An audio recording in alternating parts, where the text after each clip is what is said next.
Coucou les belles pâquerettes, bienvenue pour un book haul qui est un book haul du mois de décembre et du mois de janvier.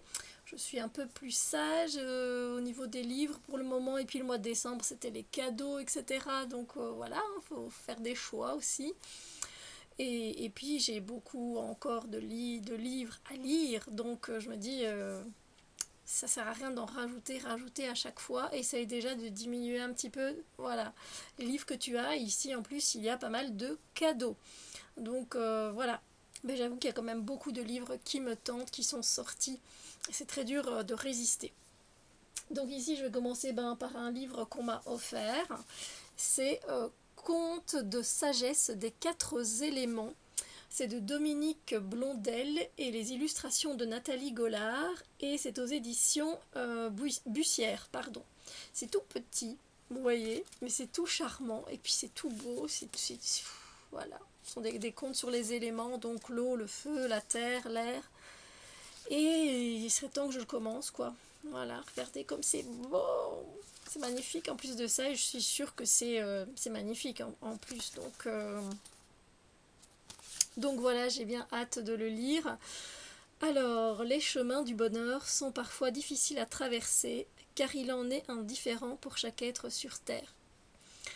Voilà, on a souvent davantage besoin d'une petite lumière que de grands conseils pour avancer sereinement à la découverte de soi-même.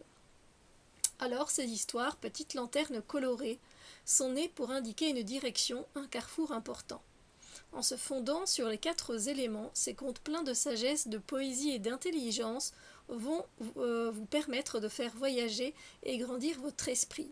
Licorne, vieux sage, vent, guerrier, elfe, loup, enfant, même un tout petit cactus peut vous enseigner de grandes choses. Petits et grands, venez vous aussi, car dans ce monde peut entrer quiconque ouvre son cœur au parfum du jasmin, au sourire de la pluie, à la beauté du partage. C'est chouette, hein, franchement. Je trouve que c'est une bonne idée cadeau, et puis non mais allez, c'est trop beau. Donc voilà, je remercie encore. Bon, je sais que la personne passe très rarement sur mes vidéos, mais je la remercie vraiment de tout cœur, parce que il était dans ma wishlist depuis longtemps. Donc voilà. Cette même personne m'a encore offert un autre livre, et il s'agit de Contes philosophiques du monde entier de Jean-Claude Carrière aux éditions L'Abeille Plomb. Ça aussi, il était dans ma wishlist. Enfin, oui et non, en fait, comment vous dire,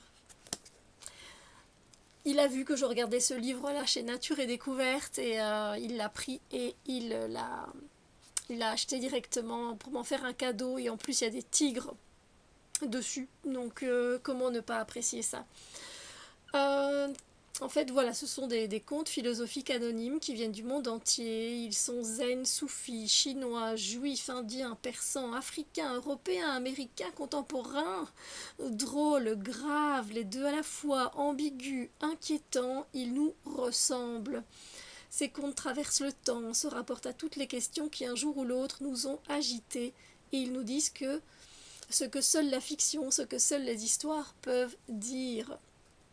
Et Jean-Claude Carrière les a ordonnés comme s'il s'agissait d'un manuel de philosophie, la philosophie par les contes, un manuel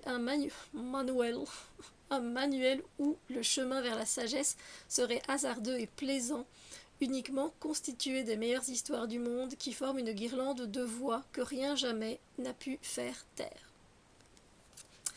Et voilà, je me dis que, allez, est-ce que je pourrais, voilà, il y a vraiment des courts contes. Je vais vous en lire un. On prend comme ça au hasard, comme on dit. Un bon poste. Nasreddin, toujours lui, qui vivait alors en Afghanistan. Je regarde quand même si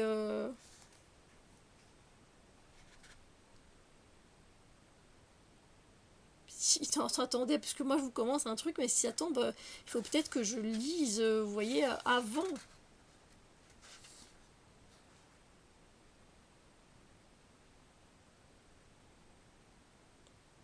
Non, non, effectivement, ça, il y a des chapitres. J'allais vous lire un morceau comme ça, moi. Non, effectivement. La justice est notre invention hésitante. Et puis on commence. Après, voilà, ils ont vraiment mis. Je sais pas pourquoi ils ont mis en gras, du coup. Peut-être pour mieux.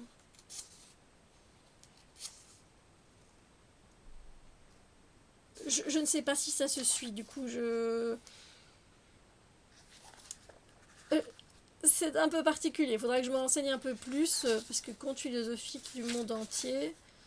Ah, le cercle des menteurs 2. Apparemment, c'est un deuxième tome, je viens de me rendre compte, il y a une préface.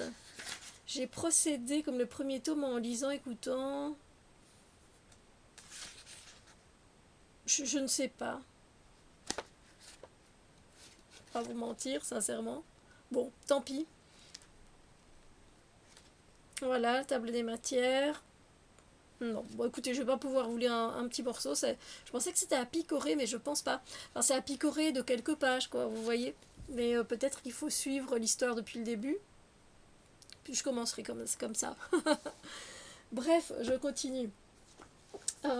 Ensuite, ici, j'ai commandé ce mois-ci Le temps des sorcières d'Alix E. Harrow aux éditions Le Livre de Poche. C'est quand même un beau bébé.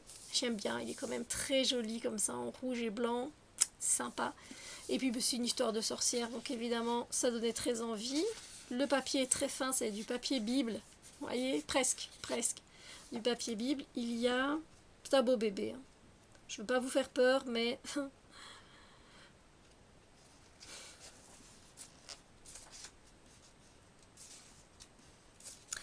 728 pages. 728 pages, ça peut se manger tout seul, ça peut se dévorer tout seul, vraiment, ça dépend. Ça dépend dans le mood dans lequel on est, des fois, tout peut interférer. Je vais vous lire quand même, du coup, la 4e de couverture et vous me direz si ça vous tente. Avant, quand l'air était si imprégné de magie qu'il laissait un goût de cendre sur la langue, les sorcières étaient féroces et intrépides. Ce temps n'est plus, les hommes ont dressé des bûchers, et les femmes ont depuis appris à se taire, à dissimuler ce qu'il leur restait de sorcellerie dans des comptines, des formules à 2 sous et des contes. En 1893, dans la ville de New Salem, les 3 sœurs Eastwood se retrouvent par hasard dans le mouvement des suffragettes. Bella, l'aînée, est devenue une respectable bibliothécaire. Agnès, la plus forte, est ouvrière dans une usine sous les ordres d'un contremaître tyrannique. Et Genièvre, la Benjamine, est recherchée pour le meurtre de son père, avec lequel elle a vécu seule pendant 7 ans après le départ de ses sœurs. Malgré les conflits qui les opposent, elles vont se découvrir des dons qui ne demandent qu'à être révélés par la force de leur union. Car si pour le moment la magie est faible, l'exhumation de ces savoirs anciens pourrait bien tout changer. Voilà, moi ça me donne très très envie, en plus c'est au moment des suffragettes, donc j'aime bien. Voilà. J'ai hâte de me plonger, alors par contre il est venu un peu abîmé, vous n'allez pas le voir, mais ouais là vous le voyez. Il a été un peu comme plié là. Bon, voilà. Alors, ensuite, j'en parlais dans mon point lecture, je ne sais pas si je l'ai mis avant ou après. Voici le 2e tome et je pense que c'est la fin, je pense que c'est une duologie. Ce funeste destin de Colin Byron aux éditions Sabran, c'est donc la suite de Ce cœur empoisonné, voilà, livre 2. Je ne sais pas s'il y a une trilogie, j'espère quelque part que non, parce que je serai à jour et ça voudrait dire que je devrais attendre, j'ai pas envie. Alors ici du coup on se retrouve avec Briseis. Je vous dis, je vais pas vous lire la 2e de couverture, enfin la 2e, non, la 4e de couverture ici, ça ne sert à rien. Ce que je peux vous dire, c'est qu'on suit Briseis, qui est une adolescente qui vit avec ses 2 mamans et qui va hériter d'une grande maison. C'est pas vraiment un manoir, c'est plus une grande maison avec un grand terrain et dès le départ, on le sait que Briseis, elle a un don.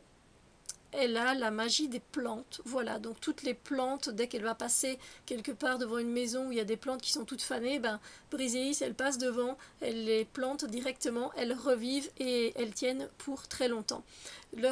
Ces mamans sont au courant et voilà. Je vous laisse avec ceci. Je donne un peu plus d'informations dans mon point lecture. N'hésitez pas à aller voir ce qu'il en est. J'ai l'impression qu'il est plus court, celui-là. Peut-être une impression.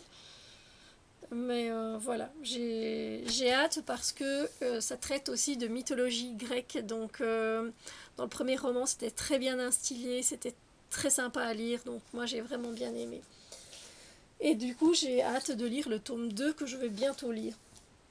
Ensuite, j'ai reçu également en cadeau les chroniques des éléments, le chant des sables de Émeric Autier. C'est un livre qui est autopublié, mais qu'on peut trouver sur Amazon. Et ici, ça a été publié par Lens Dals. Voilà, un studio. Et la couverture a été réalisée par Tiffs. Alors, c'est un beau bébé. Il fait... Quoique, il fait moins que le livre des sorcières. Pardon, on peut même pas dire que c'est un beau bébé. Pour moi, un beau bébé, c'est à partir de 500 pages. Il fait 483 pages. Et voilà, il y a de quoi lire, mais c'est assez aéré, donc c'est super. Qu'est-ce que ça raconte?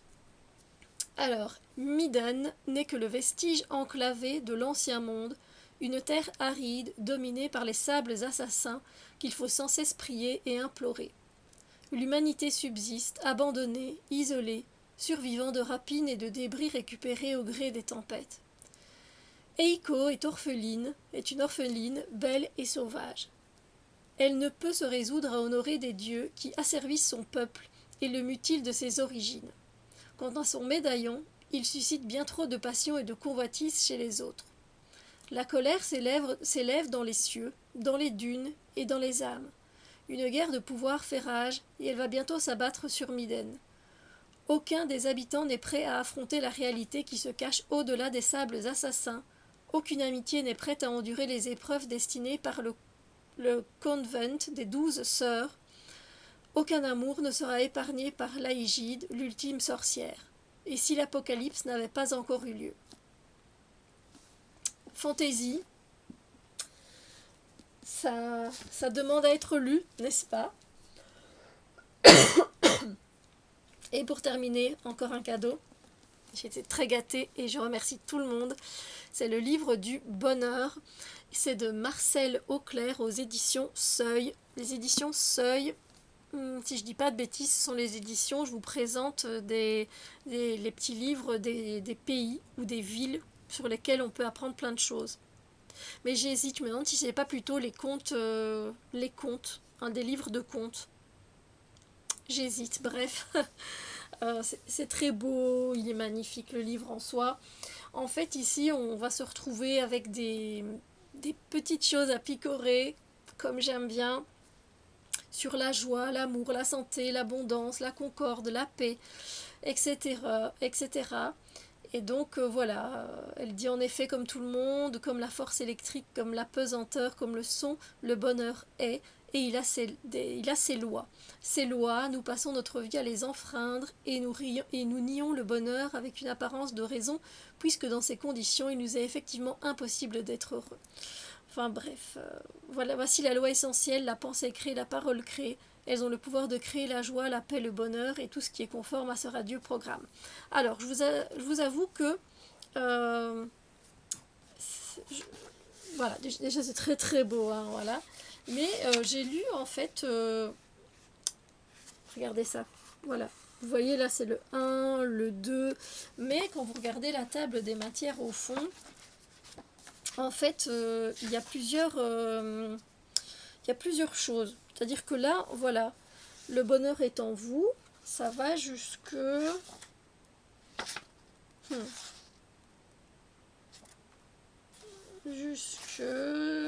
Jusque 126. Après, il y a la pratique du bonheur. Et là, on va parler de notre guide intérieur. Et là, on recommence à 1 également. Pour aller jusque 20. Rappel de quelques principes de 21 à 37, etc. Donc, c'est tout joli, c'est tout bien. Mais l'écriture est un peu fastidieuse. Voilà. J'aimerais bien trouver quelque chose de court à vous lire. Pour que vous voyez un petit peu quand même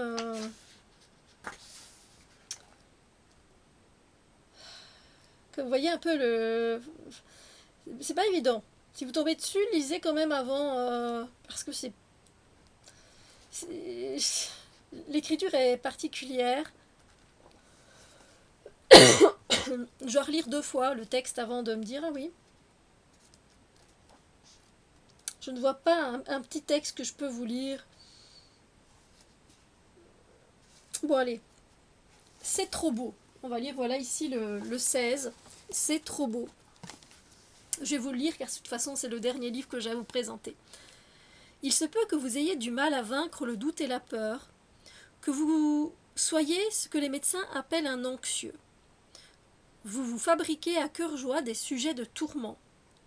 Tel cet ami que je vis arriver un soir, si peu en train pour dîner, que je finis par lui demander « Qu'est-ce qui ne va pas ?»« Mais tout va bien, trop bien, si bien que j'en suis inquiet.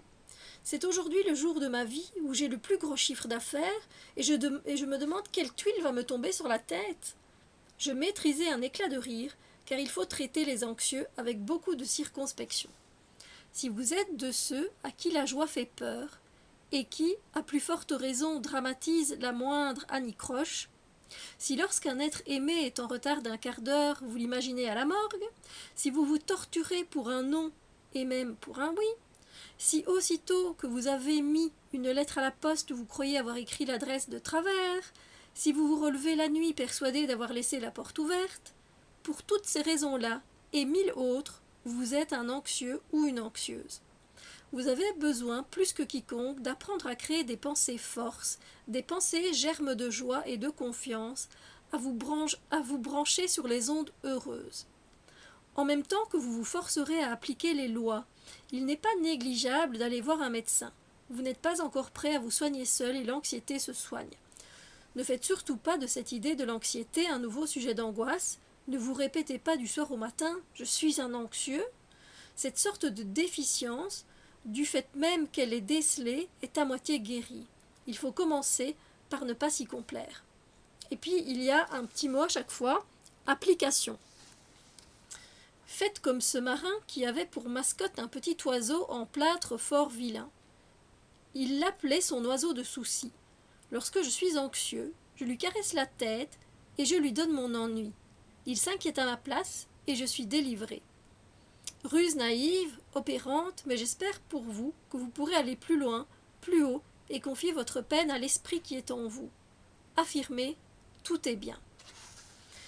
Bon, ici on est tombé sur un texte qui est encore facile à comprendre, je trouve, mais voilà, sachez que il y a un texte ou l'autre où il faut que je m'y reprenne à 2 fois et voir un peu où on en est. Après, j'ai pas l'impression que ce sont spécialement... Je sais pas comment encore... j'ai pas encore lu assez pour vous donner mon total avis de toute façon, mais voilà, au cas où, allez jeter un œil dans votre librairie et voyez un peu par vous-même.